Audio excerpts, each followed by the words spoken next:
Projet de loi des finances rectificative exercice 2021 ezalaki bongo voté mokolo ya lobi na Sénat côté Assemblée nationale ba projet le sous état de siège pour la 14e fois na yango alors que bazali ko kende na vacances parlementaires. Ba députés nationaux membres ya Front commun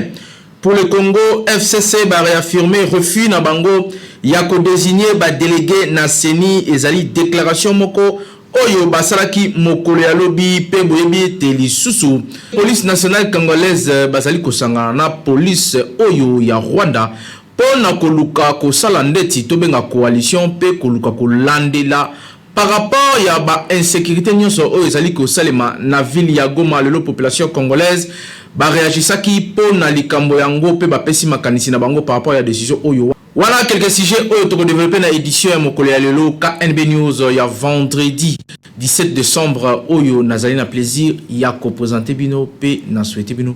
bolandi malamu.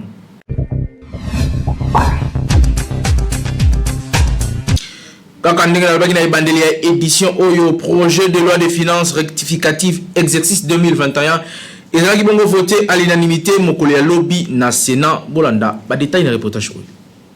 Ba sénateur ba votaki à l'unanimité projet de loi de finances rectificative ya exercice 2021 P ya loi de finances 2022. Ezali bongo deux textes oyo nde ezalaki adopté suite na présentation ya rapport ya commission économie finance pe bonne gouvernance ya Sénat lors ya séance plénière ya le 15 décembre 2021. Contrairement à ma projet à loi de finances rectificative exercice 2021, loi de finances 2022, yango ezalaki voté te na ba terme identique na Assemblée nationale et kozala bongo donc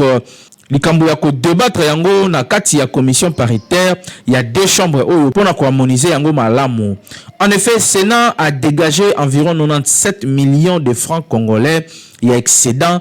na ko examiner texte yango. Loi rectificative et kozala bongo pona yango transmise na chef de l'État pour la promulgation. Kasi esengi koyeba ke ba information ko retenir na kati ya séance plénière oyo ezali bongo pe lisusu mise en place ya commission moko d'enquête sur dossier. Il y a plus de 700 projets prévus na budget oyo 2020 mais lisusu non exécutés malgré dépassement budgétaire oyo ezalaki constaté. Par ailleurs, clôture il y a session ordinaire il y a septembre oyo ezalaki prévu le 15 décembre oyo eleki ezalaki bongo reporté pour na ko permettre na Sénat ya ko voter projet à loi et habilitation pe oyo ezali ko porter prorogation ya état de siège oyo ezalaki décrété na partie moko ya territoire ya République démocratique du Congo.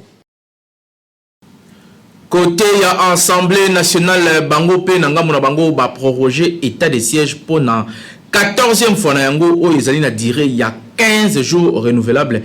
alors que bazali ko kende na vacances parlementaires. Ba détail toujours dans le reportage. Ba députés nationaux au cours de la séance plénière où ils ont organisé mon collègue lobby jeudi 16 décembre 2021 ba proroger bongo lisusu pour la 14e fois consécutive état de siège na ba province ya Nord Kivu pe Ituri oyo ezali en proie na insécurité causée na ba groupe armé étranger pe locaux. Sur 279 élus nationaux oyo bazaki présent na plénière yango 275 nde ba votaki pour la prorogation ya état de siège oyo na partie oyo ya pays na biso pour la durée mususu ya 15 jours renouvelable. Projet de loi portant autorisation ya prorogation ya état de siège ezalaki bongo présenté na ministre ya développement rural François Rubota oyo na exposé na ye ya motif oyo bande ko soutenir lisusu prorogation oyo au regard ya ba persistance ya insécurité mais lisusu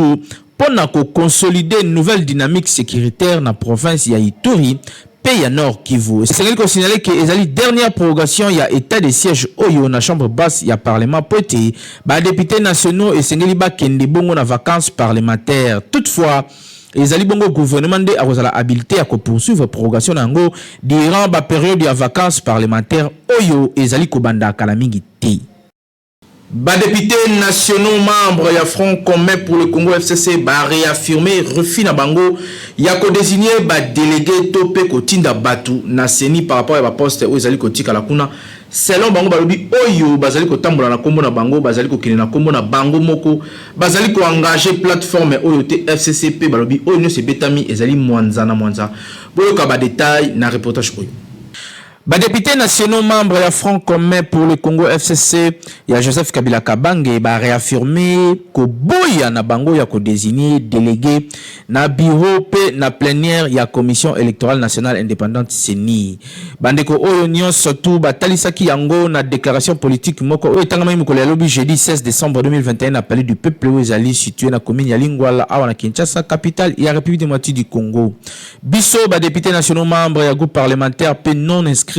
la famille politique FCC consécutivement dans lettre il y a numéro 3 décembre il y a président il y a celle il y a crise il y a Front commun pour le Congo et s'adresse à qui honorable président de l'Assemblée nationale en rapport la désignation il y a membre il y a bureau P il y a plénière il y a commission électorale nationale indépendante oyo akati na yango FCC a réitéré position na ye ya ko boya ko désigner peko boya ko tinda ba représentant na ye na ba condition oyo déjà batunyo so bazali ko telemela tozali ko tenir ko informer une fois de plus na opinion tant nationale qu'internationale que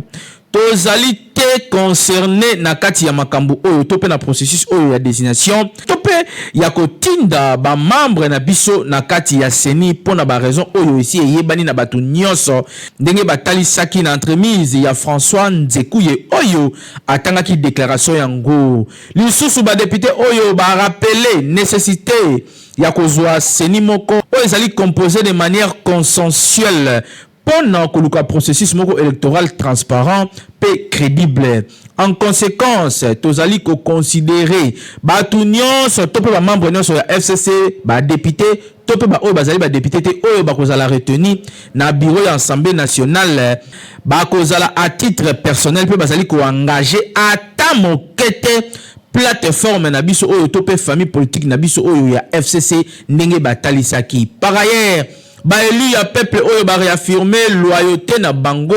na autorité morale na bango ya Front commun pour le Congo sénateur à vie Joseph Kabila Kabange. Pour un rappel, déclaration oyo intervenir après dépôt ya liste ya ba délégué ya opposition na bureau pe na plénière ya centrale électorale na certains députés ya FCC na kati na bango comme représentant Didi Manara. Na interview moko ozaki accordé na presse après dépôt il y a liste yango na bureau ya Assemblée nationale Didi Manara déchu na poste na ye ya président ya groupe parlementaire ya PPRD a indiqué que ezali na objectif ya ko éviter glissement na 2023 a souligné que lisusu ba répondre na appel ya chef de l'état kasi FCC alobi ayebi makambo wana te bazali ko engager FCCT na makambo nyonso bazali ko sala donc oyo nyonso ba beti ezali mwanza pe ezali ko engager FCCT. Donc jusque là composition ya bureau ya CENI oyo ezali na consensuel te. Dossier à suivre. Kinshasa et l'équipe partout.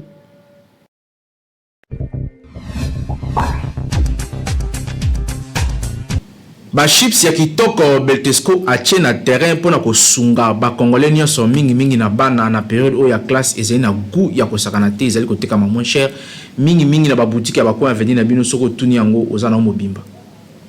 Toujours na souci ya ko sunga ba congolais na ko pesa bango ba produit ya qualité supérieure nzambe na bango nyonso société Beltesco aye lisusu na ba produit ya sika tunanga nini snacks boom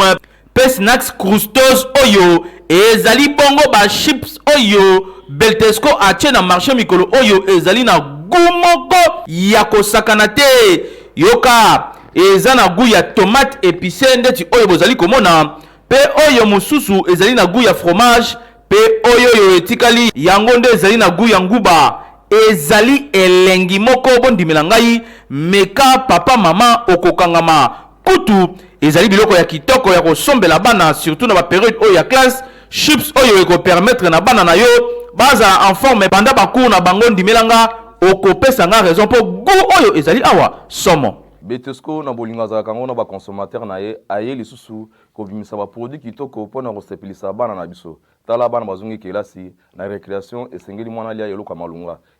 ni na kolia ezali ba snack oya bitosco oya bimisiko oya ezali koliama kitoko makasi ndakisa tozana ba croutos oya ezali na goût ya fromage na goût ya nguba tozana ba boum oyo ezali na goût ya tomate épicée na ya goût ya fromage nyonso ezali ba produit Betosco oyo moi na kata mesa oyo variété ya ba goût oyo ezali kopesa posa kitoko ya kolia lisusu ozali kolia kitoko ezali kobakisama ozali kolia elenge ezali kobakisama ozali kolia goût ezali komata yango babenga yango croutos yango babenga yango boum yali kosala ke qualité ezali kosala différence na Betosco biso toyoka wana poto sunga poto créer habitude de consommation na bino ba consommateur ezali kotekama partout na bawenze nyonso ya ville ya Kinshasa na baboutique ya mike ya kona bino oza mobimba kasi yebela toujours vérifiaka logo ya Beltesco mopanzi nango po soki logo ya Beltesco ezali te seke ezali mbata kasi oyo ezali na logo ya Beltesco yangwana nde ba snacks oyo Beltesco atie na marché pona kosunga peuple congolais po yebi ye musala na ye ezali kaka ko servir peuple congolais na ba produit ya qualité supérieure pour la santé kitoko. Kinshasa et l'équipe partout.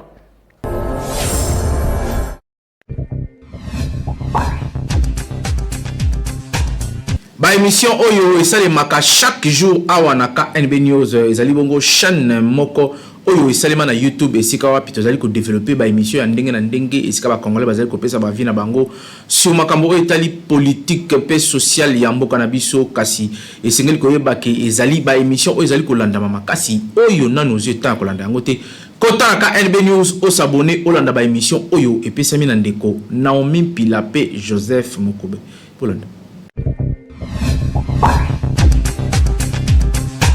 na discours ya président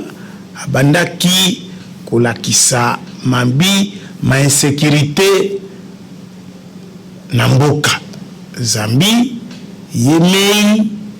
apesa moto moye bakata akoki kosilisa manda oyo te soko kimia ekoti na mboka te oyo mambi ya liboso ya mibale amanyuli makambo ya état de droit elingi koloba ete moto nyonso ezala yemei président ya république azali o se ya mibeko ya ekolo mizali o likolo ya bato banso ata ye chef de l'état azali soumis na rigueur ya la loi mais likambo moko azalaki koloba bajuzi bakota na mbongwana parce que na bwato boye président asali tokota na bwato bona il faut to bongwana mbongwana ebanda na bato baso na bobandeli yemei président chef de l'état mbongwana yango monaki azali koloba ete totia moto oyo akoki na esika asengeli zambi bazuzi soko bazuzi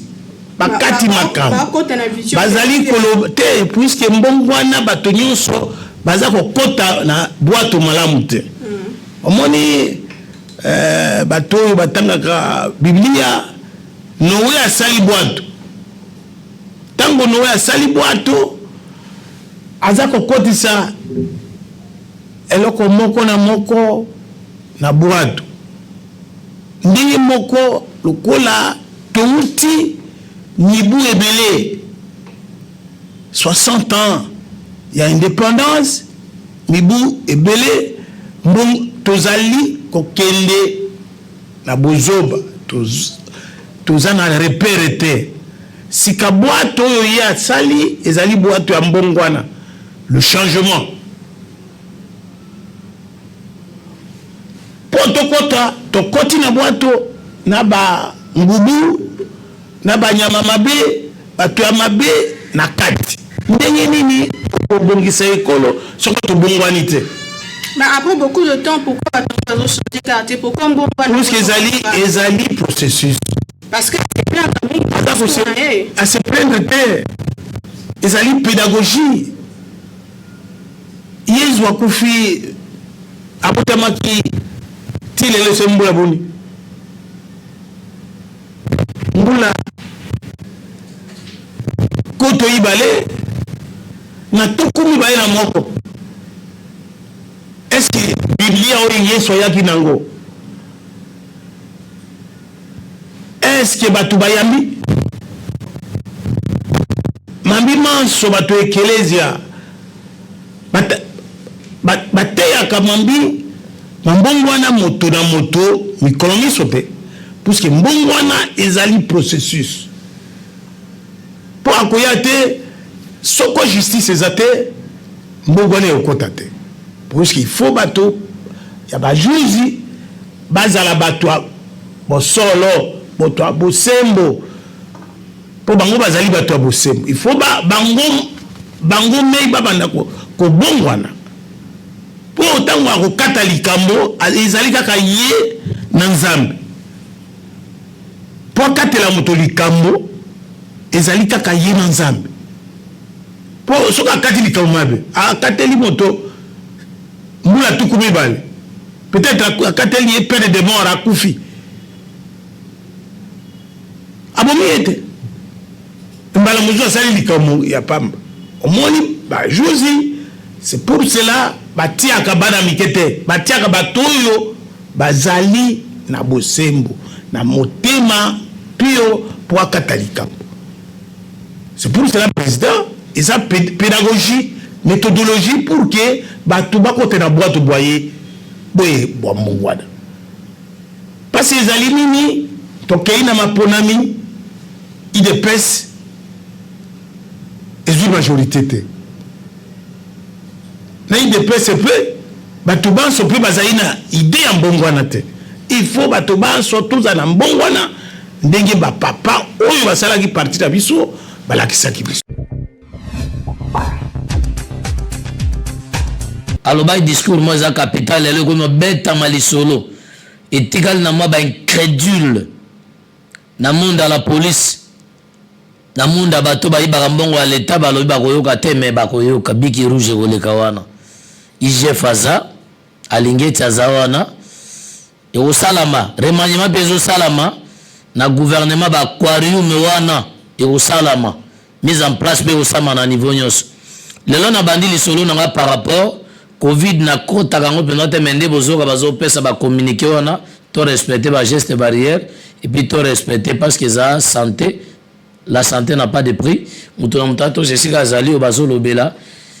tant musuma melaki sia bokoko tant musuna zana mutakita na yo ka biloko wana ka ndenge wana mais ça peut bien respecter ngo mais loko ça important na tamboli bana mboka basi ba comprendre makambo na lobaka. C'est na zangata na 3 heures de temps au décortiquer. Israël Mutombo merci né ozongi Kinshasa ozo risquer ba vie menzamba sungayo na bosolo politique to solola ki makambo ya mboka soki ba congolais babanda ko linga vérité kala ndenge ozo informer on eza bien ndenge to solola ki eza bongo mona mboka Israël Mutombo oni ya pe baninga na hotel kwa Jimu Kende eza bien na sepeli parce que tambole o risquer ba vie ko maki journaliste de guerre partout l'attaque bantibal na sepeli na état de siège wa BBC kama kelele kaki otamboli bozongi na Kinshasa ba congolais ba bina présenter pe ba merci toi na polémique ngana hotel toza pe na rando te Israël Mutombo merci na musalo sala oza mpanzisa ngwa solo et na pesio gratification honorabilité ne bogi ba pesi ndeko sole wana na pesi pe yango ozo mériter ba fleur na Jimu Kende bon mériter yango lisolo ya lelo ezali tracasserie bana pompage balobi balembi capitaine wazana pompage alobi ya koyoka te po faci beton na ye bazali na sia drapeau azali neveu ya moto azokamba ville capitale ya Kinshasa na la police na kotanga kombo te parce que bino bokangaka bato illégalement soki na kosi directeur nere mosusu akoti sikoyo ya sika bokende bokanga capitaine wana ou bien bo infiltré nano yebo mona makambo osala bokomona ke azotanga kombo ya général moko ya Kinshasa azokamba biso na la police na yebisaki na lobi ba trafic d'influence esuka na nzela naza na kombo na na kotanga eta za capitaine na noko na wana général asalaka mpona kosala mbongo ya motu na pokwa. Oui, eza bien, mais tosunga population te. Et puis alobi nanga lobi okanisi yo na Félix nde bobongisa mboka. Oui, eza bien, lobaka maloba na wana nga mpe na media na kotika pe yo te na pompage wana capitaine obatie sika na kotika ete tozalaki na major omasa na komela rapport akangaka bato aza na affectation te tosololi na apesi banimero nanga ya Kambe News tosololi na major wana ayebisinga ye mpe alobi na nga nga kutu ye moto atindi nga. Oui, atinda yo sala mosala population. La police ezali mpona kosécuriser population na bien, yo komi kotracasser mpona poko otindaka 1 million mpo kokisa yango. Oui, ça va, mais likambo wenga na pembeni ke yo na fati bobongisa kongo ka lelo nazwa kanyaka na biso bino nazwa mbongo wana te. Nazwa mbongo ya mutu Félicité nga moi 1000 francs unité ça va ya transport. Naza na kanda ke un capitaine na pete galon ya armée ya la police congolaise asolo bake noko na mutache wana naza prêt à kotanga général wana mais osalanga passe.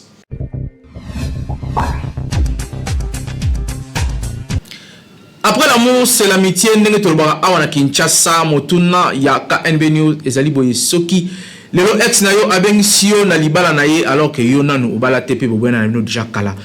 okokende tote ba congolais ba réagisaki awa na micro ya Peggy Ilunga Bolanda. Après l'amour, c'est l'amitié. Ndenge ilobamaka awa na Kinshasa kasi o esalemaka ezalaka le contraire mingi na Kinshasa. Après bolingo ezalaka nde binemi poete mingi ya bato tomonaka soki bakabwani okomona soki bakutani na nzela mosusu aleki na gauche mosusu aleki na droite atambote ya pamba bapesanaka te or que ezali likambo ya malamu te soki bovivaki eke esimbi te mwana na mwana abendani esengeli kogarde ba relation ya malamu po moto kosalisa yo lobi oyebi te. Biso magazine to réfléchisaki na likambo oyo pe to posaki question oyo na bakinois to pe ba congolais ba réagir par rapport ya likanisi yango pona kolobake soki ex na yo abengisi yo na libala na ye okokende to okokende te yoka réponse ba kinois okende oyo mtema paste par rapport à nini après relation amitié continue. Après relation amitié zo continuer na okende na insister ponga pe na okenga mo te na okenda mo sinanga bon na ko raisonner on te o raisonner ni lokola na lobike na okende c'est que faut insister kaka na ba cérémonie nyos etant que ex na ngai si ma ya kozala na relation suka nango amitié continue mais c'est l'amitié pour na ko okende place mo bezo senga pona le kayenda za wana na bande ko bon ça dépendant na mutema mutwa so bokabwana na ndenga mabende ko kende te mais so bokabwana ndenga malamu okende nayo ko sister po bobenga na reza ex nayo akete parce que tozala kine mosana mbali to kabwani ngana ye alors abali asali mariage ngana ke fete le point makete ngamo kana kena na isa ata na ndenga bia ata na ndenga benga okikate ona za camarade na bon. Et vous la passe comme tel peut passer parce que déjà peut-être que comme un bal sous tout ça la passeport. Non, négativement. Attends, on va dans pas aussi quand lingate. Bon, bah il va kenda ceux qui bon va dans zamba solo. Mais quant à moi, on a zamba solo mais na okende te ngatete. Pour on que na fana na ye abali mo sous ngai na kende. Feti na ipona olukana ipona banga nini to soki na kete na kota lola te négativement na okekate ko esala ngaka mabe maintenant mo eloko nazalaki na ngo ebali lisusu na okende te na esala pour la ngana okena ate et parce que tu en vivre nae abali ngana na bali te na ko supporter ceux qui ngana bali apesinga ko kamba na to ya pekate. C'est l'amitié bien sûr, mais pour la grande tout. Non, c'est long. Et si mbarati. On m'a pas parce que nous vivons dans mon bal oui, bien sûr, on a balé pas balé mais non kokaka, tu sais na linga ke mingi. Kokaka ko supporter. Comment on est un petit peu aussi la pété. Comment on a bolingo ici la carte. Ni balo babalaka ceux qui a bengisi ex nae esalaka bien te esalaka motema mpasi parce que mponi ke déjà yo bali obengisa nga sosi na fete esimba te kosala yango te fo tika yango. Congolais changer comportement après bolingo soki esimbi te esengeli kogarde barelation ya malamu po moto ayebi lobi azali te moto akosalisa yo lobi oyebi te soki ozali kokontinue kokende na barankini oyo imagine kaka basi nyonso oyo yo obima na bango bokoma binemi seke ata komini mobimba oza na moto kolobisa te keba mokili lobi oyebi te mbanga ntaba ndenge balobaka Kinshasa eleki partout.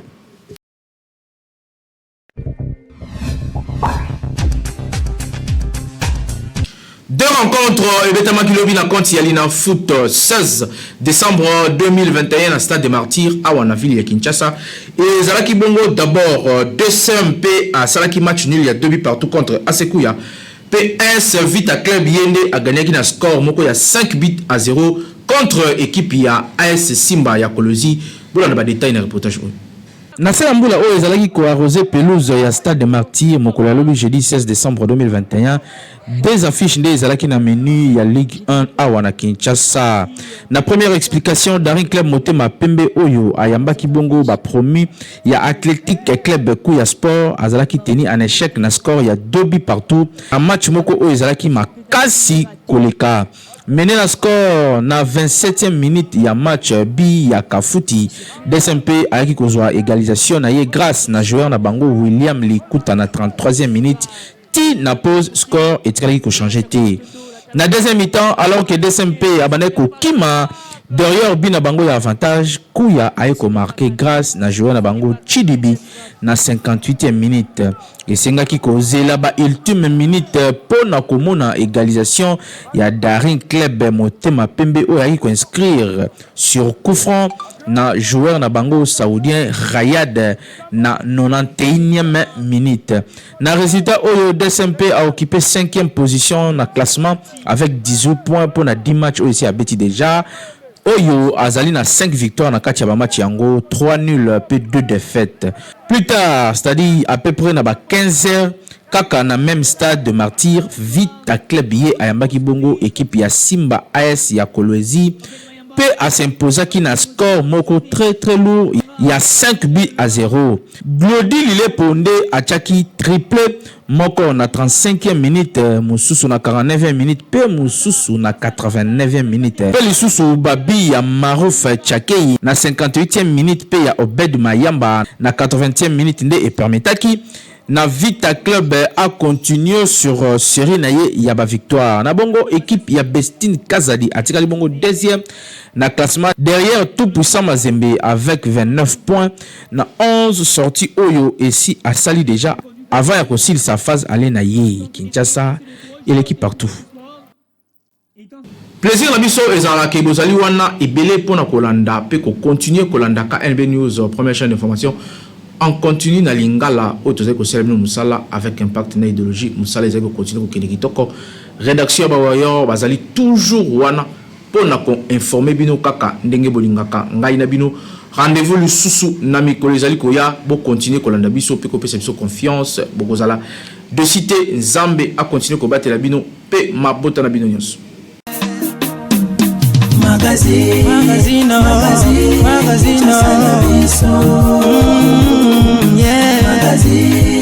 Magazine, Kinshasa na biso. Réalité ya banaki, réalité ya banaki, réalité ya banaki no.